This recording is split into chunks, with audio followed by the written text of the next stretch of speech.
সমাজে কিছু কিছু মানুষ থাকে যারা কাউকে এগোতে দিতে পারে না।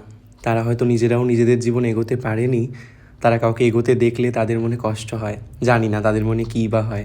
আমি জানি তোমাদের জীবনেও এমন মানুষের সংখ্যা আছে কম বেশি, আমার জীবনেও আছে, ছিল। অ্যান্ড আমি চাই তারা থাকুক। কেন চাই জানো? আমি চাই তারা থাকুক, তাদের সমস্ত দেওয়া কষ্টগুলো আমার মধ্যে বাসা বাঁধুক আরও বেশি করে। আমি নিজেকে এইভাবে তৈরি করেছি, তাদের দেওয়া কষ্টগুলোকে আমি অস্ত্রের মতো ব্যবহার করব আমি আমার কাজে। তাদের দেওয়া কষ্টগুলো আমার ইমোশনের মাধ্যমে যখন ফুটে উঠবে, সেই কাজটা আরও বেশি জোরালো হবে। আমার কারো উপরে কিন্তু কোনো অভিযোগ নেই, যে বা যারা যেভাবে আমাকে কষ্ট দিয়েছে না কেন বা দিক না কেন, আমার কারো উপরেই কোনো অভিযোগ নেই। আমার শুধু মনে হয় তাদের দেওয়া কষ্টগুলো আজকে আমি আমার কাজে রিটার্ন পাচ্ছি। তোমরাও এমনটাই করার চেষ্টা করো। অন্যের দেওয়া কষ্টকে নিজের জীবনে যুদ্ধের মতো কাজে লাগাও। নিজের সাথে নিজে যুদ্ধ করে যেত আর নিজের অনুভূতিকে জোরালো করো।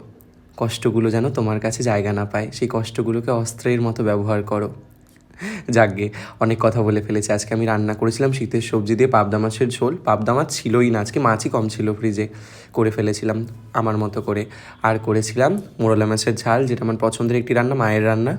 আর একটি করেছিলাম উচ্ছে ভাজা। 3টে রান্নাই খুব ভালো খেতে হয়েছিল। তোমাদের লাঞ্চে কী মেনু ছিল আমাকে জানিও, ঠিক আছে? নিজেদের খেয়াল রেখো, নিজেদের মনের যত্ন নিও। আর যে বা যারা তোমাকে কষ্ট দিচ্ছে তাদেরকে কষ্ট দিতে দাও, সেই কষ্টটাকে অস্ত্র হিসাবে ব্যবহার করতে শেখো।